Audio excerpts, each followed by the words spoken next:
It's Upset Saturday in the Sun Belt. It's Locked On Sun Belt.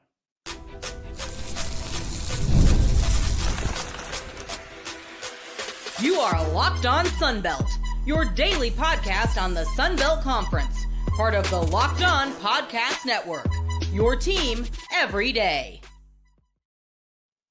All right, welcome back to another edition of Locked On Sun Belt, your teams every day. Today's episode brought to you by FanDuel.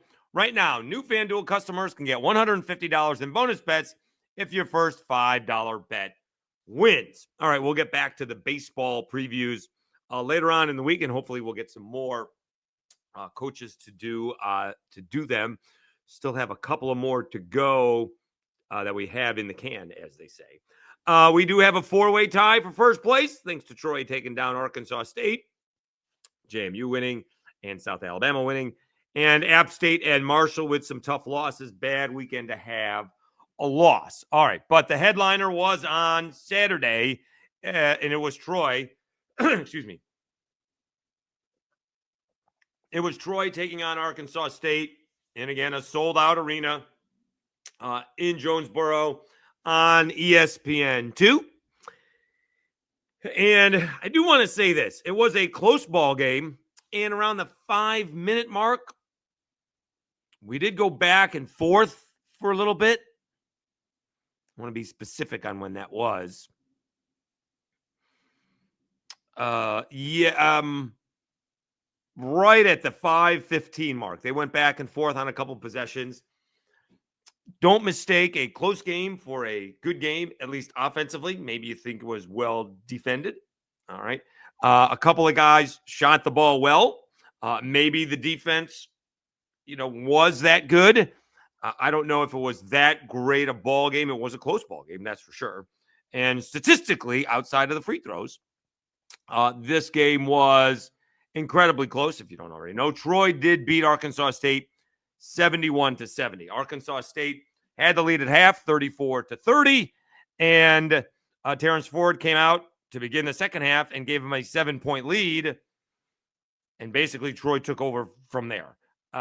With less than 5 minutes gone in the second half, they took the lead, which they did not give up again until Arkansas State took the lead late in that 5-minute stretch where it turns out Ford hit a three-pointer. It was 58-56 Troy. And then Ford hits the three-pointer. Arkansas State goes up by 59-58. Connerway makes a layup. Boy, he's fun to watch. I know I joke about he's been in the conference forever, but he's fun to watch. Didn't have particularly good ball game shooting-wise, but he's fun to watch unless, of course, you're an A-State fan. He puts Troy up 60-59. Pinion also didn't have that particularly of a good game. He made a three-pointer, but then Jackson Fields, who did have a good game shooting-wise, he gave Troy the lead for good that they would not relinquish. Again, if you go through the stats, both teams shot less than 40%. 3-point field goal. Arkansas State 31, Troy 29. Free throw shooting was about the same, but a huge difference in, the attempts. Troy was 19 out of 27, and Arkansas State was 12 of 18. So Troy made more free throws than Arkansas State attempted. Very un-Arkansas State-like, but that's a lot with Kobe Julian. Kobe Julian had an off-ball game. I don't know if he's banged up or not, but he just did not have a good ball game. Is that Troy's defense taking him out of the game? Because you can't take everybody out, right? Arkansas State has a bunch of offensive guys, from Todd to Nelson to Ford to Pinion. You can't take everybody out. Troy may have said, we're going to try and take Kobe Julian out, and they did a good job.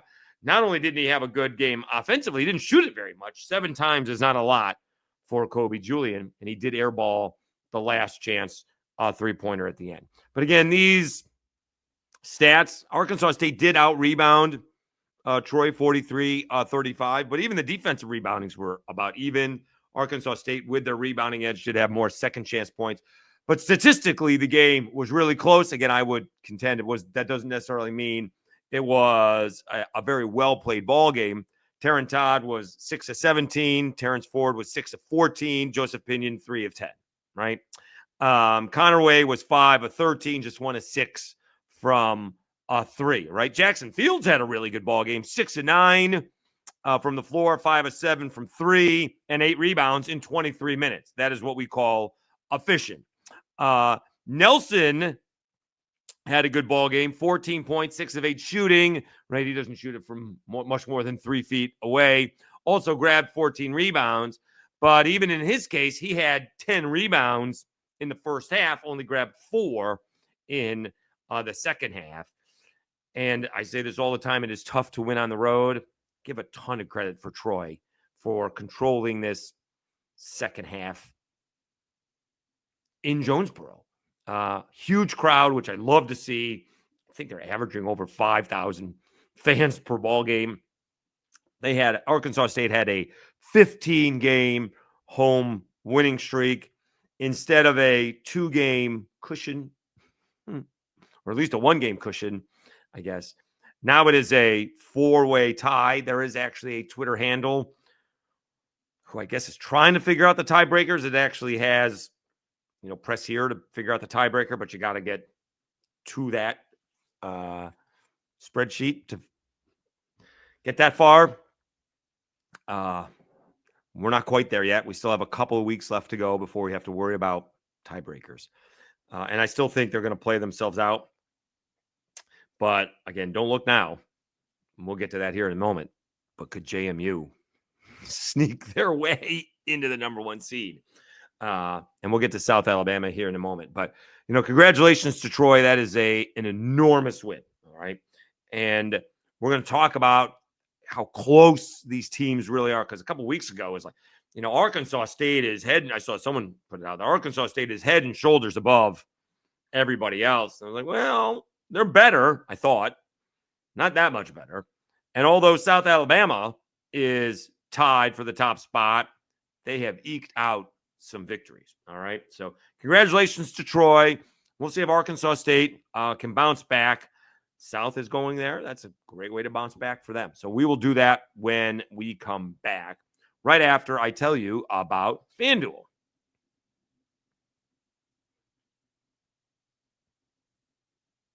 When the game tips off, the NBA action is just getting started, and there's no better place to get in on that than FanDuel, America's #1 sportsbook. With FanDuel, you can place live bets throughout the game, so even if you miss the opening tip-off or want to bet on the fourth quarter comeback, you can stay in on the action. And if you're looking for a bigger payout, you can even combine your live bets into the same game parlay. I love using FanDuel's live betting feature because it keeps every moment of the game exciting. Whether I'm backing my team for a late game rally or picking a player to hit a clutch 3, I never feel like I missed my chance. Plus, the app is easy to use, and when you win, you get paid instantly. Right now, new FanDuel customers can get $150 in bonus bets if your first $5 bet wins. Just visit FanDuel.com to join today. That's FanDuel.com for your shot at $150 in bonus bets. Make every moment more with FanDuel, the official sports betting partner of the NBA.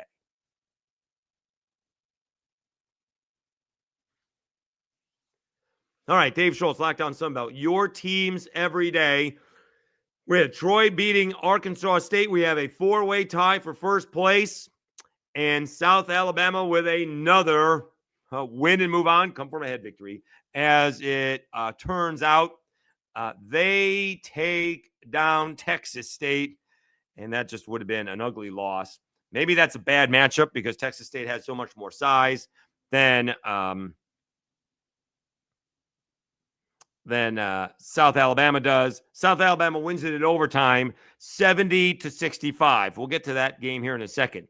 But that means they beat Texas State in overtime. That means they beat Marshall in overtime.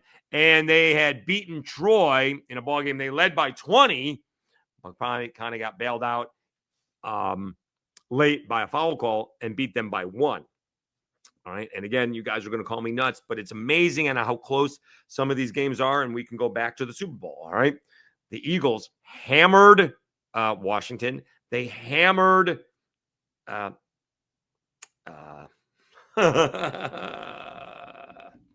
the Chiefs, sorry, in the Super Bowl. But if we go back to the Rams game, the divisional playoff round, it was 3rd and 2 with over a minute to go inside the Philadelphia 15. If not for Jalen Carter's sack, which made it 4th and 11, we may have a different Super Bowl champion. That's how close it was. And yet Philadelphia went sailing into the sunset with 2 blowout victories after that. They were that close to not getting that far. All right.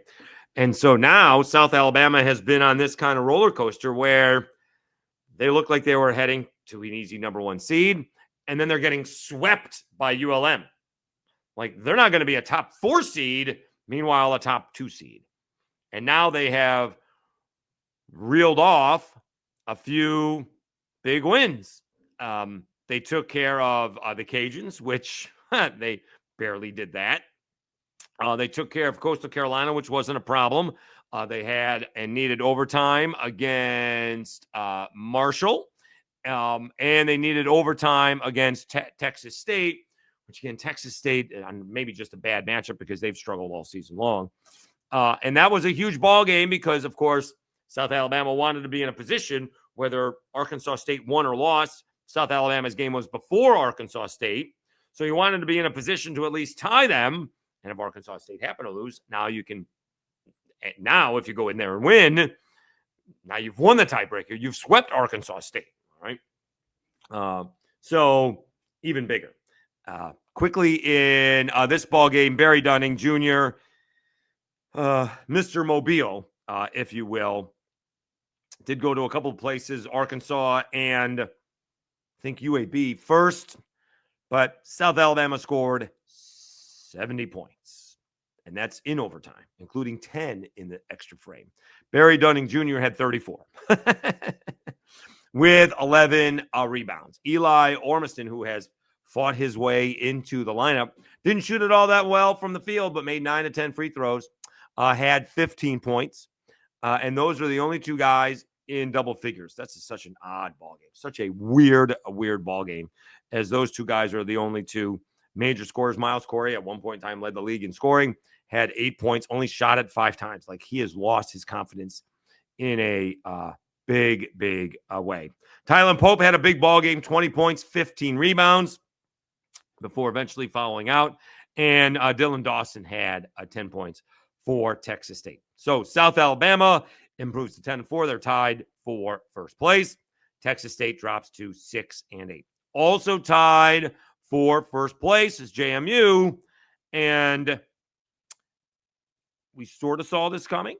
We didn't realize how hot they were until, well, we looked, I guess, it would be the way to put it.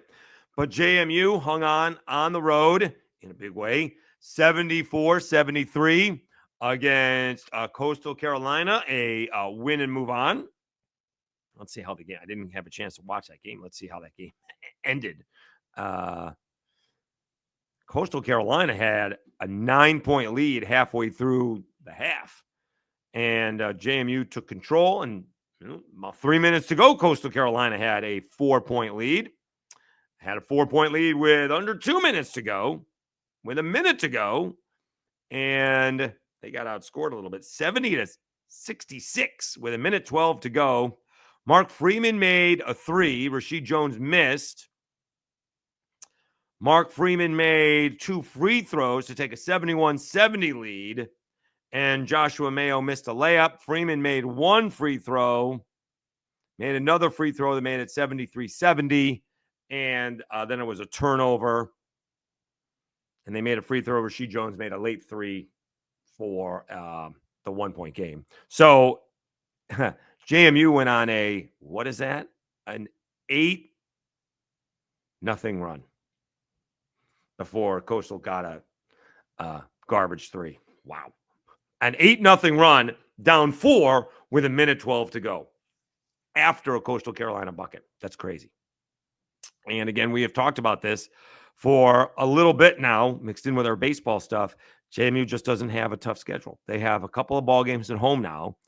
Georgia State, who's all of a sudden playing a little bit better, and Georgia Southern before they go on the road to take on Monroe and Texas State. don't be surprised if JMU is your regular season champ. Just saying. It's almost going to be disappointing now if JMU does not have a top seed,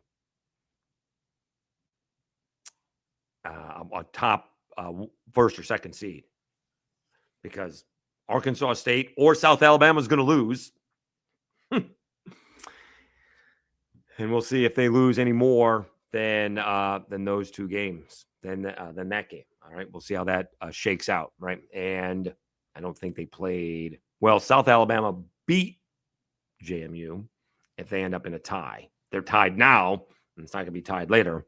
Those losses to ULM could come back to hurt South Alabama. Let's see here quickly. I think that's everybody in the first place tie: Arkansas State, South Alabama, Troy, and JMU. All right, let's take a timeout. We'll come back.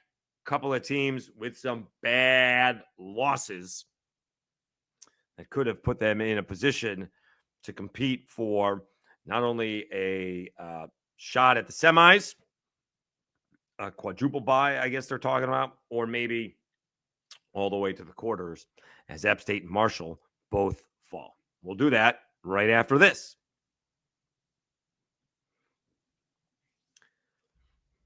All right, Dave Schultz, Locked On Sunbelt, your teams every day. I guess we're up to 1,870 subscribers. You guys are the best.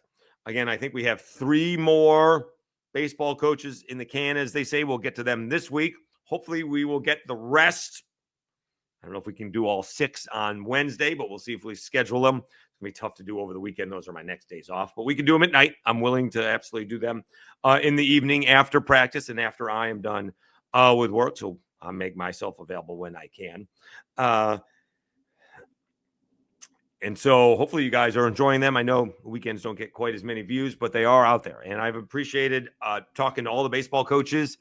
Some teams got off to great starts and some others did not this weekend. It did not go unnoticed. But we are trying to get into it as much as we can. Softball is underway already a couple weeks in. So do appreciate it. Hopefully you guys liked them and getting to know the coaches, and as much as I am as well. So we will finish those up Tuesday through the week, and we'll concentrate on basketball as that South Alabama Arkansas State game is coming up as well. So we don't want to miss out on that.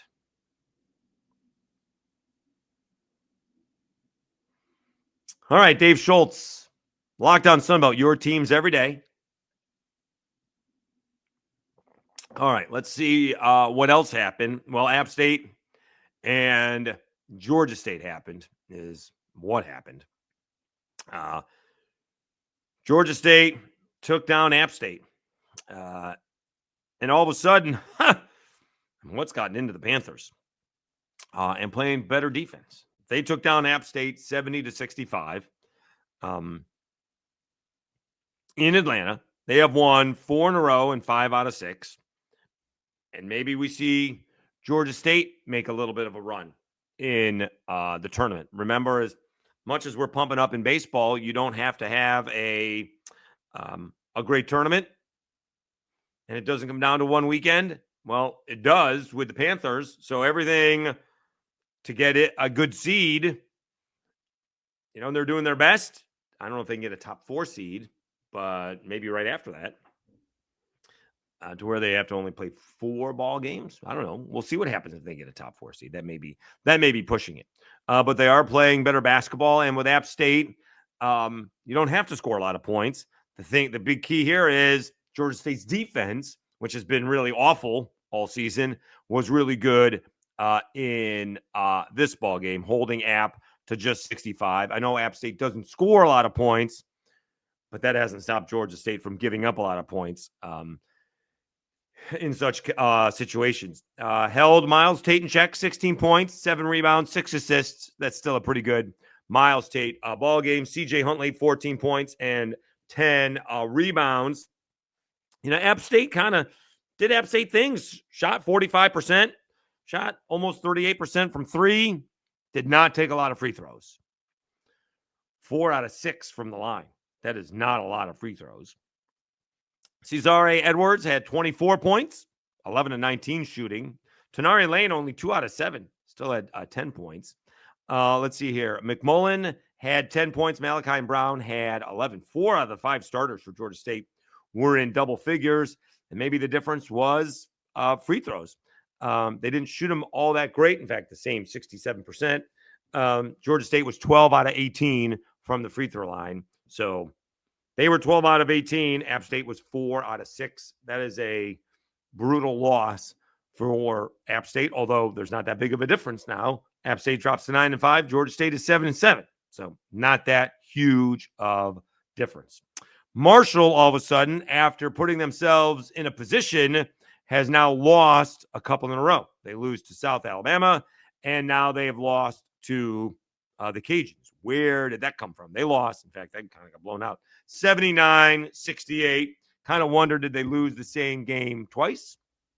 Because they lost interest. Cajuns seem to have win control all game long. The closest was 36-34. Cajuns were up by 2, but they were up in this ball game almost all game long, and it's just not been a great season for the Cajuns. And then you look up and they're 6-8. Could they actually knock somebody else off? I'm not sure they have the manpower or the talent, to be honest with you, to make a deep run, but wouldn't be surprised if they knocked one team off. Let's hear. Cajuns had Muta Akil with 23 points. He's their leading scorer, 7 out of 15. Doesn't shoot threes, but 9 out of 14 from the free throw line. Christian Wright with 20 points. Kentrell Garnett, 11. And that's their 3 out of their double-figure scores. Anakili Keelan with 18 to lead the Herd. The Herd dropped to 8 and 6. And so those were the upsets in the Sun Belt. Let's see if we had other upsets in the Sun Belt. We may have gotten to all of them, I thought. Let's see. Because Troy, let's see here. All right. South Alabama took down Texas State. South Alabama had to be favored. JMU on the road was probably favored against Coastal, but they hung on. Georgia State, let's see if that was an upset. Do we think Georgia State was favored at home? No, Georgia State was not favored at home. So that's upset Saturday. Monroe beat Southern Miss. I wouldn't be surprised if Monroe was favored at home, but they were not. All right. So Southern Miss was favored. That's an upset. We didn't do over that one yet. Monroe, with their 3rd win of the season, takes down Southern Miss 81-74. Southern Miss led at half, 45-39. But then Monroe holds Southern Miss to 29 second-half points for that 7-point, 81-74 victory. Georgia Southern gets a win. They defeat Old Dominion at home. Another team just can't figure out Old Dominion. Sometimes they play good and sometimes they don't. Getting blown out, I will say they made a run in the second half. Georgia Southern led Old Dominion by 15 points, 42-27 at half. And Georgia Southern hangs on for the 3-point win, 78-75. We probably figure out who are the leading scorers for Old Dominion. Sean Dura-Gordon, 24 points. And actually, how about this one? Jaden Johnson with 14, and Robert Davis Jr. just held to 3 of 13 shooting, 2 of 9 from 3. Maybe that's why they lost. Caden Diggs had 11 off the bench for ODU. Adante Holyman had 24 points, 8 out of 9 shooting, 4-9 from 3 for Georgia Southern, who improves to 6-8. ODU drops to 7-7. I'm presuming Georgia Southern was favored at home. And I'm going to guess Marshall had to be favored on the road. They were, and Marshall was favored actually by 6.5. So the Cajuns pulled the upset there. All right. So checking out the standings, and quickly we will go over the at least the early week matchups. Arkansas State, South Alabama, Troy, and JMU all knotted up at 10-4. I do know, see, South Alabama and Troy have split. South Alabama has beaten Arkansas State. And they got another matchup on Wednesday or Thursday. And Troy and Arkansas State have split. Those 4 teams are all 10-4. App State is 9-5. They beat Georgia State. It's a 5-way tie. Marshall is 2 games back. They're 8-6. Georgia State, all of a sudden, very hot. they're 7-7. Old Dominion is 7-7. Georgia Southern 6-8, along with Texas State and the Cajuns. Southern Miss 5-9. Monroe 3-11. Coastal 1-13. Let's check out Georgia State's schedule. They are getting JMU. They got 4 road games. Boy, that's brutal. At JMU, maybe that's how they got hot. 3 of the 4 games were those 3 Sun Belt games were all at home that they won. Plus Buffalo and the MAC. They're at JMU. They're at Old Dominion. They're at Coastal. They're at Georgia Southern. If Georgia State's going to move up in the standings, they are absolutely going to earn it. That is not going to be easy. Whew, that is not going to be easy. Check out Arkansas State's schedule. Arkansas State has South Alabama, but then they play Monroe and the Cajuns. Very easily could win 3 out of 4, if not 4 out of 4. All right. Let's see Troy's schedule. All right. Troy has the Cajuns. They get Coastal, Texas State, and Southern Miss. 2 of those games at Texas State and at Southern Miss are on the road. Still not the toughest of all schedules. All right, let's see what South Alabama has. They're at Arkansas State. They're at Arkansas State, at Texas State, at Southern Miss, and home versus the Cajuns. So I would tend to say South Alabama has the toughest schedule remaining. All right, let's see what is coming up this week, at least on Wednesday. That is the first matchup. You have South Alabama at Arkansas State. Monroe is at Texas State. Thursday, Georgia Southern is at App. Old Dominion hosting Marshall. Georgia State is at JMU, so that's got implications there. Louisiana at Troy, and Southern Miss hosting Coastal Carolina. All right, we will see if any of those games get moved to national TV, and I don't think anything is right now, but you never do know. See, Arkansas State's got Monroe. South Alabama's got Texas State, so these are not great matchups for national TV to get. The best one is obviously Wednesday, being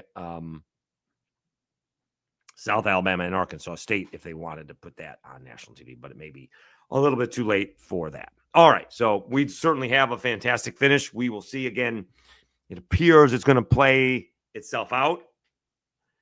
Again, Arkansas State has a relatively easy schedule. South Alabama a little bit tougher. JMU's, I don't want to say cakewalk because you still have 2 games on the road, but don't be surprised if JMU is sitting in the number 1 or number 2 spot. All right, Arkansas State, I'd be surprised if they did not win 3 out of 4, if not all 4. They'll be favored against South Alabama. It would be disappointing if you're Arkansas State if you beat South Alabama and then don't finish it off. That would be disappointing. So we shall see. It will be exciting. It'll be interesting to see if one of the 2 semifinalists that automatically get there win the Sun Belt Conference tournament. All right, that's what they're trying to do. We'll see if, for lack of a better term, if the Sun Belt can rig the tournament for one of their 2 top seeds. All right, that's what they're trying to do. That's not the proper term, but fix is also not the proper term, but it's kind of what they're trying to do. All right, we will do again more of the baseball for Tuesday, Wednesday. That may finish it off. I think we got an extra one in there, but Thursday we'll definitely recap the Wednesday basketball. There's actually games, so there's only 2 games, but the big one is obviously South Alabama and Arkansas State, and then maybe we put the baseball coach on there as well. We'll see what we decide to do. But thank you so much for tuning in. Hope you had a great and safe weekend. We had a snowstorm in Louisville on Sunday. It was a little treacherous going to work today, and it even surprises me how much people love bourbon, because I couldn't believe the amount of people that came to work, my work today, or work on Sunday in the middle of a winter storm. It was bad. All right. Again, have a great week, and thank you very much for tuning in. Please subscribe and like all those videos, and keep those comments coming. I will answer them. All right. Once again, I'm your host, Dave Schultz, and you've been watching Locked On Sunbelt, your team every day.